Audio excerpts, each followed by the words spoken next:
ಓಂ ಶರವಣ ಭವಾಯ ನಮಃ. ನಮಸ್ಕಾರ ವೀಕ್ಷಕರೇ, ರಾಶಿ ವಿಶೇಷ ಯೂಟ್ಯೂಬ್ ಚಾನಲ್ಗೆ ಸ್ವಾಗತ. ನಾವು ಈ ಎಪಿಸೋಡ್ನಲ್ಲಿ ಒಂದು ವಿಭಿನ್ನವಾಗಿರೋಂಥ ರಾಶಿ ಬಗ್ಗೆ ತಿಳ್ಕೊಳ್ಳೋಣ. ಅದಕ್ಕಿಂತ ಮುಂಚೆ ನೀವೇನು ನಮ್ಮ ಚಾನಲ್ಗೆ ಸಬ್ಸ್ಕ್ರೈಬ್ ಮಾಡಿಲ್ಲ ಅಂತ ಅಂದರೆ ಈ ಕೂಡಲೇ ಸಬ್ಸ್ಕ್ರೈಬ್ ಮಾಡ್ಕೊಳ್ಳಿ. ಏಕೆ ಅಂದರೆ ಬರೋ ದಿನಗಳಲ್ಲಿ ಇನ್ನೂ ಒಳ್ಳೆಯ ವಿಚಾರದ ಬಗ್ಗೆ ವಿಡಿಯೋ ಮಾಡಿ ತಿಳಿಸ್ಕೊಡ್ತೇನೆ. ನಾವು ಇವತ್ತು ಮಾತಾಡ್ತಾ ಇರೋ ರಾಶಿ ಬಂದು ಮೀನರಾಶಿ ಆಗಿರುತ್ತೆ.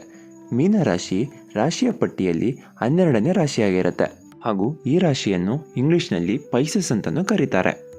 ಈ ರಾಶಿಯ ಅಧಿಪತ್ಯ ಗ್ರಹ ಬಂದು ಗುರು ಆಗಿರ್ತಾನೆ. ಇವರಿಗೆ ಅನುಕೂಲ ದಿಕ್ಕು ಬಂದು ಉತ್ತರ ದಿಕ್ಕಾಗಿರುತ್ತೆ ಹಾಗೂ ಈ ರಾಶಿಯ ತತ್ವ ಬಂದು ಜಲತತ್ವ ಆಗಿರುತ್ತೆ. ಇನ್ನು ಮೀನರಾಶಿಯ ವ್ಯಕ್ತಿತ್ವದ ಬಗ್ಗೆ ನೋಡ್ಕೊಂಬರೋಣ. ನೀವೇನಾದರೂ ಮೀನರಾಶಿಯವರು ಅಂತ ಅಂದರೆ ನಿಮ್ಮ ಮನಸ್ಸು ತುಂಬ ನಗುವಿನಿಂದ ಕೂಡಿರುತ್ತೆ. ಬೇರೆಯವರು ನಿಮ್ಗೆ ಎಷ್ಟೇ ನೋವು ಮಾಡಿದ್ರು ನೀವು ಅವ್ರ ಮುಂದೆ ಸಮಾಧಾನವಾಗಿರೋದಕ್ಕೆ ಟ್ರೈ ಮಾಡ್ತೀರಾ. ನಿಮ್ಮ ನೋವನ್ನು ನೀವು ಬೇರೆಯವ್ರ ಮುಂದೆ ತೋರಿಸ್ಕೊಳ್ಳೋದಕ್ಕೆ ಅಷ್ಟು ಇಷ್ಟಪಡೋದಿಲ್ಲ. ನೀವು ಸ್ವಲ್ಪ ತುಂಬ ಜಾಸ್ತಿನೇ ಎಮೋಷ್ನಲ್ ಆಗಿರ್ತೀರ. ನಿಮ್ಮ ಕನಸುಗಳು ತುಂಬ ದೊಡ್ಡದಾಗಿರುತ್ತೆ. ನೀವು ನಿಮ್ಗಿಂತ ಮೊದಲು ಬೇರೆಯವರ ಸಂತೋಷವನ್ನು ನೋಡ್ತೀರ. ನಿಮಗೆ ಬೇರೆಯವರ ಸಹಾಯ ಮಾಡೋದು ಫಸ್ಟ್ ಪ್ರಿಫರೆನ್ಸ್ ಆಗಿರುತ್ತೆ. ಇನ್ನು ಮೀನರಾಶಿಯ ವೈಯಕ್ತಿಕ ಜೀವನ ನೋಡೋದಾದರೆ ಮೀನರಾಶಿಯವರು ಸ್ನೇಹ ಜೀವಿಗಳಾಗಿರ್ತಾರೆ. ಸಹೃದಯಿಗಳು ಆಗಿರ್ತಾರೆ. ಇವರಿಗೆ ಮನೆ ಮಂದಿ ಅಂತ ಅಂದರೆ ತುಂಬ ಪ್ರೀತಿ ಇರುತ್ತೆ. ಸಣ್ಣ ಸಣ್ಣ ವಿಷಯಕ್ಕೂ ನಿಮ್ಮ ಹೃದಯ ತಲ್ಲಣ ಆಗುತ್ತೆ. ಆ ಕಾರಣದಿಂದ ನೀವು ಕೆಲವೊಮ್ಮೆ ತಳಮಳ ಮಾಡೋದು ಜಾಸ್ತಿ. ನೀವು ನಿಮ್ಮ ಜೀವನದಲ್ಲಿ ನೆಮ್ಮದಿ ಬೇಕು ಅಂತ ಬಯಸುವವರು ನೀವಾಗಿರ್ತೀರ. ಇನ್ನು ಮೀನರಾಶಿಯ ಉದ್ಯೋಗ ಮತ್ತು ವೃತ್ತಿ ವಿಚಾರಕ್ಕೆ ನೋಡೋದಾದರೆ ಮೀನರಾಶಿಯವರು ಕಲೆ, ಸಂಗೀತ, ಯೋಗ, ಜ್ಯೋತಿಷ್ಯ, ಕೌನ್ಸಿಲಿಂಗ್, ಸೇವಾ ಕ್ಷೇತ್ರಗಳಲ್ಲಿ ನೀವು ಚಮತ್ಕಾರ ಮಾಡಬಹುದು. ಮೀನರಾಶಿಯವರಲ್ಲಿ ಬೇರೆಯವರ ನೋವನ್ನು ಅರ್ಥ ಮಾಡಿಕೊಳ್ಳೋ ಶಕ್ತಿ ಇದೆ. ಆ ಕಾರಣದಿಂದ ವೈದ್ಯಕೀಯ, ಮಾನಸಿಕ ಆರೋಗ್ಯ ಕ್ಷೇತ್ರಗಳಲ್ಲೂ ನೀವು ಉತ್ತಮವಾಗಿ ಬೆಳೆಯಬಲ್ಲಿರಿ. ಇನ್ನು ಮೀನರಾಶಿಯ ಹಣ ಮತ್ತು ಆರ್ಥಿಕ ವಿಚಾರಕ್ಕೆ ಸಂಬಂಧಿಸಿದಂತೆ ನೋಡೋದಾದರೆ ಹಣದ ವಿಚಾರದಲ್ಲಿ ನಿಮ್ಮ ಮನಸ್ಸು ಒಂದೇ ಥರ ಇರೋದಿಲ್ಲ. ಕೆಲವೊಮ್ಮೆ ಸೇವಿಂಗ್ಸ್ ಜಾಸ್ತಿ ಮಾಡ್ತೀರಾ, ಕೆಲವೊಮ್ಮೆ ಖರ್ಚು ಜಾಸ್ತಿ ಮಾಡ್ತೀರಾ.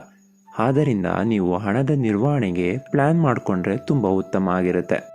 ಈ ರಾಶಿಯವರಿಗೆ ಗುರುಗ್ರಹದ ಕೃಪೆ ಇದ್ದಾಗ ಹಣದ ಸಮಸ್ಯೆಗಳು ದೂರವಾಗುತ್ತೆ. ಇನ್ನು ಮೀನರಾಶಿಯ ಪ್ರೀತಿ ಮತ್ತು ಪ್ರೇಮ ಸಂಬಂಧ ವಿಚಾರ ನೋಡೋದಾದರೆ ಮೀನರಾಶಿಯವರು ತುಂಬ ಪ್ರೀತಿಸ್ತಾರೆ. ಈ ರಾಶಿಯವರಿಗೆ ಒಮ್ಮೆ ಪ್ರೀತಿ ಬಂತು ಅಂದರೆ ಕೊನೆಯವರೆಗೂ ಅವ್ರ ಜೊತೆ ಇರೋದಕ್ಕೆ ಟ್ರೈ ಮಾಡ್ತಾರೆ. ಆದರೆ ನೀವು ಎಲ್ಲರನ್ನೂ ಬೇಗ ನಂಬೋದು ಜಾಸ್ತಿ. ಆ ಕಾರಣದಿಂದ ನೀವು ಕೆಲವೊಮ್ಮೆ ನಿಮ್ಮ ಮನಸ್ಸಿಗೆ ನೋವು ಮಾಡ್ಕೊಳ್ಳೋದು ಜಾಸ್ತಿ ಆಗಿರುತ್ತೆ. ನಿಮ್ಮ ಮನಸ್ಸಿಗೆ ನೋವಾದ್ರೂ ನಿಮ್ಮ ಪಾರ್ಟ್ನರ್ಸ್ಗೆ ನೀವು ಹೇಳ್ಕೊಳ್ಳೋದು ಕಮ್ಮಿ. ಆದರೂ ನಿಮ್ಮ ಒಳಗಿನ ಪ್ರೀತಿ ಎಂದಿಗೂ ಶುದ್ಧವಾಗಿರುತ್ತೆ.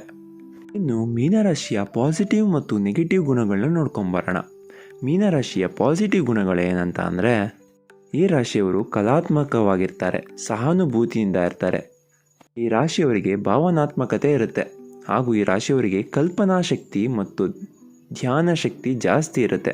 ಈ ರಾಶಿಯವರು ಯಾರ ಹತ್ತಿರ ಹೋದರೂ ಒಳ್ಳೆಯ ಇಂಪ್ರೆಷನ್ ಕೊಡ್ತೀರಾ ನೀವು. ಈ ರಾಶಿಯವರ ನೆಗೆಟಿವ್ ಗುಣಗಳನ್ನ ನೋಡ್ಕೊಂಬರೋಣ. ನೀವು ನಿಮ್ಮ ಮನಸ್ಸನ್ನ ನೋವನ್ನ ಯಾರದನ್ನು ಹೇಳ್ಕೊಳ್ಳೋದಿಲ್ಲ, ತುಂಬ ಮುಚ್ಚಿಟ್ಕೋತೀರ. ನೀವು ಜಾಸ್ತಿ ಕನಸಿನಲ್ಲೇ ಬದುಕೋದು ಜಾಸ್ತಿ ಆಗಿರುತ್ತೆ. ನಿಮ್ಮ ಮನಸ್ಸು ಒಂದ್ಸಲಿ ಇರೋ ಥರ ಮತ್ತಿನ್ನೊಂದ್ಸಲಿ ಇರೋದು ತುಂಬ ಕಷ್ಟ. ನೀವು ಜಾಸ್ತಿ ತಳಮಳರಾಗಿರ್ತೀರ. ಈ ರಾಶಿಯವರಿಗೆ ಪರಿಹಾರ ಹೇಳೋದಾದರೆ ಪ್ರತಿ ಗುರುವಾರ ಶ್ರೀ ಗುರುದೇವರಿಗೆ ಹಾಲು ಅಥವಾ ಬಾಳೆಹಣ್ಣು ನೈವೇದ್ಯವಿಟ್ಟು ಪ್ರಾರ್ಥನೆ ಮಾಡಿ. ಅಥವಾ ನಿಮ್ಮ ಕೈಯಲ್ಲಿ ಆದರೆ ಓಂ ಬ್ರಹ್ಮ ಬೃಹಸ್ಪತಿಯೇ ನಮಃ ಮಂತ್ರವನ್ನು 108 ಬಾರಿ ಪಠನೆ ಮಾಡಿ. ಇನ್ನು ಮೀನರಾಶಿಯವರಿಗೆ ಕೊನೆಯ ಸಂದೇಶ ಕೊಡೋದಾದರೆ ಮೀನರಾಶಿಯವರೇ, ನಿಮ್ಮ ಒಳಗಿನ ಶಕ್ತಿ ತುಂಬ ಶ್ರೇಷ್ಠ. ನೀವು ಬೇರೆಯವರಿಗಾಗಿ ಬದುಕೋರು ನೀವು ಜಾಸ್ತಿ. ಆದರೆ ನಿಮ್ಮ ಕನಸುಗಳನ್ನು ನೀವು ರೀಚ್ ಮಾಡೋದು ನಿಮ್ಮ ಮೇಲೆ ನೀವು ನಂಬಿಕೆ ಇಟ್ಟರೆ ಮಾತ್ರ ಸಾಧ್ಯ ಆಗಿರುತ್ತೆ. ನಿಮ್ಮ ಮೇಲೆ ದೇವರ ಶಕ್ತಿ ಅಥವಾ ಆಶೀರ್ವಾದ ತುಂಬ ಇರುತ್ತೆ. ಆದರೆ ನೀವು ನಿಮ್ಮ ಛಲದಿಂದ ಎದ್ದೇಳಿದರೆ ಮಾತ್ರ ಆ ಕಾರ್ಯನ ನೀವು ರೀಚ್ ಮಾಡೋದಕ್ಕೆ ಸಾಧ್ಯ ಆಗೋದು. ಒಳ್ಳೆಯದಾಗಲಿ.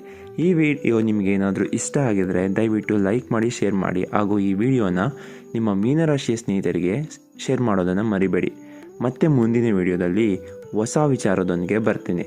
ಅಲ್ಲಿವರೆಗೂ ಧನ್ಯವಾದಗಳು.